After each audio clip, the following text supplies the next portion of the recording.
I am Priya with Vine Roots. I am so happy to be talking to the second person in my interview on the up-and-comers in the wine world here in Ontario. This is the lovely Natasha Samuels. Welcome. Hi, thank you. Welcome. So, thank you for welcoming me. I said welcome. Perfect. We're both welcoming you all to our conversation. So we met, Natasha, due to my lovely partner in plant-based vegan wine and food crime, Jen Huther. You came and helped us out at our vegan wine and cheese event just a few weeks ago, and I was really interested in what you're doing and just the fact that you're so young and you developed an interest in the wine world at a really young age, and you are deciding that this is the path you want to follow. So let's start from the beginning. Where did it all begin? Ooh, from the very beginning. You betcha. Well, we just have a little cheers. Let's do that. We're drinking, of course, an Ontario wine here by Cave Spring, a lovely rosé. Really good. Really good. Okay, where it all began. It's a very good question. So, I guess in university, that's kind of where I developed my love of wine. More so just found some fruity wine. You know how everyone kind of starts off with Always that start off fruity, sweet. easy, sweet wine. Yep. So I was like, oh, this is great. And then right after university, so around 22, that's when I was thinking, I'm like, oh, maybe I should start studying wine. I thought about it, and it never really crossed my mind to like fully go into it. It was always something I've been interested in, just because I'm like, Seems I love more like a side project, right? Yeah. Like, you can't make a career in it. Yeah. I honestly didn't think I could make a career out of it. That's why I was like, whatever. It's something I like, but I'm not going to pursue it. And then jump to how many years later? Probably like 7. We don't even know. But fast forward to right before the pandemic, I was a flight attendant. So actually, because of the pandemic, we all got unfortunately laid off until flights were happening again. So I had a good 2 years-ish of being laid off, and during that first year I was like, honestly, I want to actually find my passion. I want to find something that I'm really, really passionate about, just go for it. And that's what I first tried like photography, and because it was something I've always liked, but I never really went for it. So I tried photography, and I was also like, it's okay, like not knocking the photographers, but I wasn't feeling it myself. Yeah. And then I was like, you know what, wine is actually always been something I'm interested in. I just never was like, I can make this a career. So then I decided to just go for it. I went through George Brown, just applied to some wine courses, and I fell in love. Like when I say my first wine class, I was like, I love this. Like I found it so interesting. What was it about that class that made you just sparkle? I think it was honestly just the fact that it opened my mind to a whole new world. Because I'll be honest, like before taking my wine courses, I didn't know anything about wine. I just knew, okay, it tastes sweet, some taste dry, some taste, So I think knowing exactly like how the grapes grow, and then learning how each region, like the same grape, like Cabernet Sauvignon, can taste so different in one region than it does another. And I was like, oh wow, like actually, and then the science and everything behind it, I'm like, this is actually very interesting. Yes. So I just kind of, I just got excited. I don't know, it just really excited me, and I was wanting to tell people about it. And then obviously, is it okay if I feel like I've been talking so much. So, no, it's good. Keep going. I'll think of interesting questions when you run out of things to say. But sorry, I can ramble. If you get me talking about wine, I will I'll reel you in if I need to. Thank you.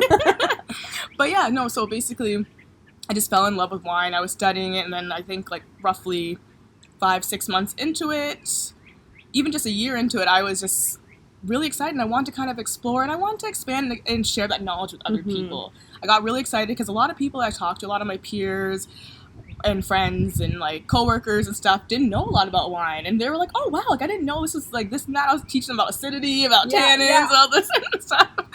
But they just got really excited, and I was like, you know what, I would love to host a tasting, because I've always loved running events. I was like, you know what, let me mix my running events with wine. And so I started during the pandemic. I started my Taste with Tash business, where I just kind of run wine tastings off each region and just get people to come and just really just show them new wines too. There's different grapes they've never heard of before. So it was just so much fun. So I think just my passion for wine and just introducing it to other people and having people explore different tastes, it was just fun for me. So it's kind of like how I came to be now, and just trying to branch out in the industry, meet fellow people and like in the industry, and learn from you guys and grow too. So it's just it's such a fun thing when you do develop that interest. And not everybody cares about wine, just like not everybody cares about movies or whatever it is, but But wine, it really is interesting. Like when you expand beyond sort of your comfort wines. Like for me, it was always Pinot Grigio. So I don't know what it was when were you drinking like White Zinfandel or something like that back in university? No, I was drinking like anything. I've always kind of preferred red over white. Okay.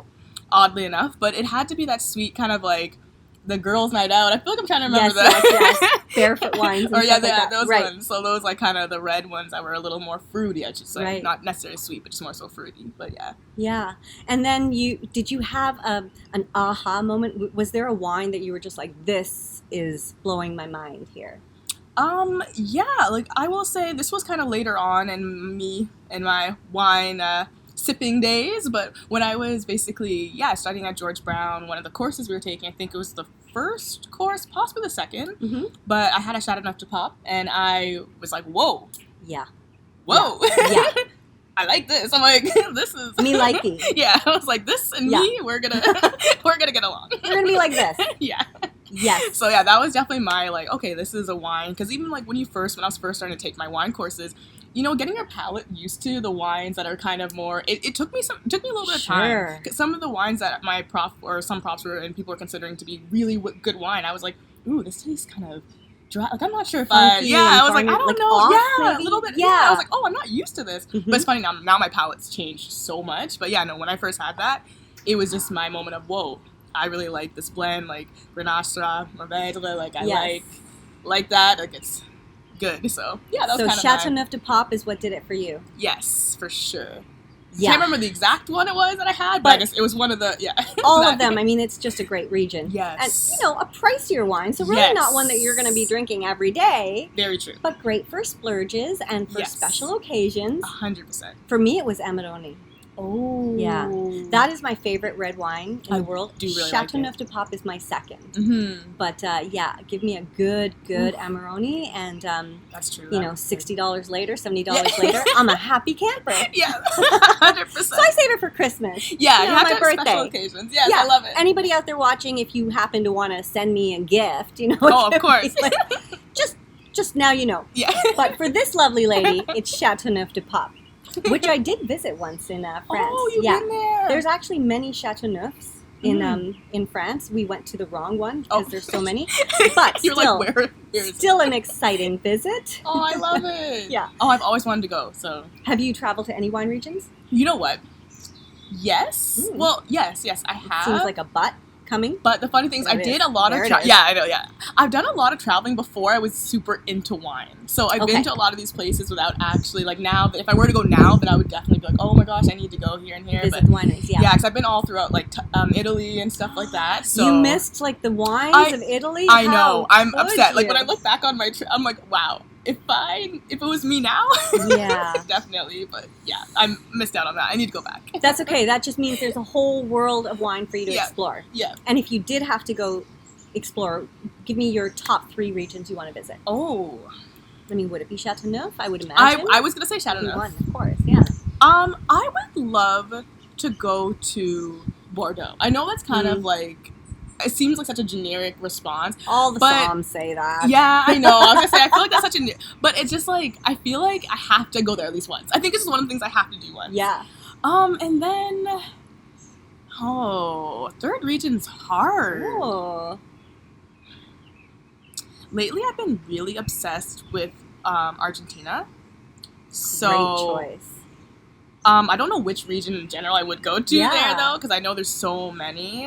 But even as a country, like that's a great one because not a lot of people might say that. Like, there's so many other wine regions that are more well known, perhaps. Argentina, that's a really interesting one. And there's some cool stuff coming out of there now. Yes, that's why actually it's one of my favorite wine regions at the moment. I switch favorite wine regions all the time. So if you were to ask me a month ago, it'd probably be something different. I love that. But at the moment, I've just been looking so much into like Argentina wines, and I'm like, I've been tasting a lot of them, and I just really, really enjoy it. And I find it's very interesting. All the like Malbec that come out of there, it's just very interesting because it's just like. Each region, it just tastes so different. I know. And it's just like, this is the same grape from the same country, but every Which is so region- fascinating. Yeah. I mean, for me as a non-wine student, I learn a lot from people like you and just that whole concept of terroir, which is so fascinating and so true. Like you're just talking about in one country how different the same grape can be. It's fascinating. It's really interesting because really I was is. sitting with my prof and we were talking through a bit of the, or actually no, I was actually attending a session and they were talking about how it can taste so different depending on where it's grown there, and it's just, it's so true because I had different wines in front of me and I'm like, wow, like they're all That's the Malbec best. but taste so like just a little different, you know. So it's really nice, really nice. Some great value wines too, I find. 100%. Really. Very good. If you want to try and expand your wines a little bit, you know, try Argentina, try Chile. Those are some great regions where you can get good bang for your buck and try, 100%. you know, 3 or 4 bottles for the price of like one good French wine. Yeah, so very true. So let's talk about the future. Now you've started your Taste with Tash.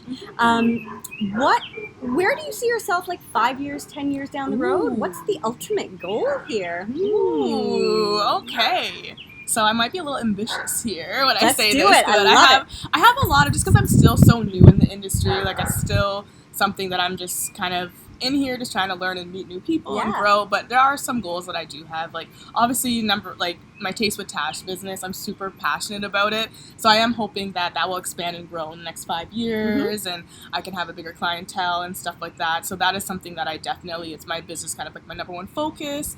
And also just, I really enjoy meeting new people and kind of just, I don't know, I just love how wine just brings, like every time I host an event, I just love how wine brings different people together. And it's just so much fun. So it's just something I truly enjoy doing. Yeah. So I'm just hoping I can continue, have that grow and expand.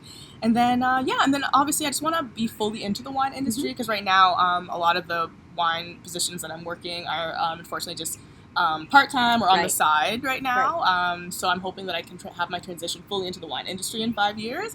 And then another goal would be that I would love to have a few goals. I feel like this is going to be a lot. I want to continue to study. So I want to get like, I know it takes a long time, but I eventually want to become like a master sommelier. Eventually, you know, I know it takes some time, but it's definitely a goal. Yeah, it's a big goal. So I know like obviously it'll take a lot more time, but, and then, just continue to grow, just continue my education. And then I also kind of want to get into wine importing. Interesting. Yeah, that's definitely something that I've been researching and kind of want to meet more people in the industry to kind of get there, but I definitely kind of want to go down that road as well. And and continue. I'm working with a wine group right now, Cuvée group, and I also just want to grow with them too and become bigger with them, and we can just, just grow and just get some more wines into people's hands and have people have some amazing wines because I truly... I don't know. I just love sharing wine with people. I just love doing that. So I know there's a lot of goals all over the place, but no, it's great. It's like all hand in hand. Like ultimately, you're basically what you're saying is you're going to have a wine empire. I would love to. And I can say I knew her when. You know? Of course. No. I'll be like, it all started with Priya. Sure. Now, I wanted to pick up on something you said about how wine brings so many different people together. And that's why, part of the reason I wanted to do this series was because I was talking to you at our event, and I just thought it's so interesting to see the next generation kind of come up, and develop this interest in wine. A lot of women, because we often hear that there aren't enough women in wine. It's not necessarily true in terms of the organizations keeping women out. It's just that not enough women have expressed an interest, but that's changing a lot. And specifically for you, I want to talk about the Black community. And have you noticed an increase in interest and desire to learn about wine in that community? I definitely feel like there has been interest for sure because I feel like, and especially with people I've spoken to, like 10 years ago, they're saying there weren't many. You look around the room and you don't really see a lot of faces. Like I can attest to that too, even just being around for like 8 years. Oh, wow, yeah. So definitely something. So now I find whenever I'm going to events and I'm seeing more, people who look like me there, it's just really like motivating and it's just really nice to kind of experience that. Because even myself, like I didn't think that I could grow in this industry or really become big or do something in this industry or have an impact. Because you didn't see somebody like you, or? I think yes and no. Okay. I think at first I wasn't really sure if this was an industry that even could be something that you could have as a full-time thing. Totally. And then also, yeah, like I didn't really see a lot of people like me, so definitely it was kind of a mix of the both. Yeah, I think that's just really cool to see, first of all, people at a really young age. Like, I expect maybe once people are bartending or something that maybe they develop that interest then when they're in their 20s or so. But hearing that, you know, you've been interested in it since your university days and then kind of developed a more of a passion to make this into a career. My dog has made a cameo. The pets are always making cameos in these. But we there's love them. Kaya. Let's just hope she doesn't do anything embarrassing on camera. But I love to see such a wide variety of people coming into this industry. It's really changing, as is the world changing. What do you do? Is there any kind of extra outreach you do to try to reach, I'm not going to call them like visible minorities, but to reach maybe audiences that haven't been welcome to the table? Or do you find that they just find you? Well, I guess for me, I do a lot of, like, when I first started my Taste with Tash, I really did, you know, reach out to a lot of people in my community and kind of tell them about Taste with Tash. And it's funny because I did a private wine tasting, and even people there, like, they're all, you know, minorities that were there, and they even said, they're like, wow, seeing you do this, they even told me that, they're like, wow, like, I didn't know people like us did these kind of things, and they were really excited, and really, so that kind of, like, warmed my heart, because it was just really nice to hear that, you know, they realize like, oh yeah, these things do exist, we can do that. And especially for me, I definitely try to, like, obviously just be very welcoming to people, because I know wine in general can be very intimidating. Totally. For people who, like, if you're not used to this world, it can be very intimidating. So for me and my tastings, I like everything to be inclusive, everyone to feel comfortable, welcoming, just have a good time, just understanding. If you don't know even just a basic question, feel free to ask me. I have no problem just explaining. You're like, what is wine? Okay. Yeah. Cool. I will explain it to you. We'll start from the basics. Yeah, we'll start from the basics. I have no problem doing that. And also for me, something that I'm starting to do, or I was starting to do last year, was some cultural food and wine pairings. So to bring people in our community trying to taste wine with, like, just some Jamaican food. Just trying to slowly do that, and yeah, some African food too. So yeah, just trying to do little things that can bring the community and people in. So yeah, just slowly. Wine pairings have expanded so much beyond like wine and cheese, or red wine with red meat and white wine with white meat. You know, I love that you're doing more cultural foods and ethnic foods. Well, ethnic, I mean every food is ethnic. Yeah. It's such a strange term, but I know, you know, non-continental cuisine, shall we say. So it's super cool to hear everything that you're doing. I can't wait to see where you're going from here, and I'll have to come to one of your tastings. I think it'd be so much fun. Please. I would love to have you. I would love to be there, and you guys should also be there. This is the lovely Tasha to her friends, and now I count myself in that group. So thanks for joining us for this little chat, and we will follow your career with much interest. Thank you.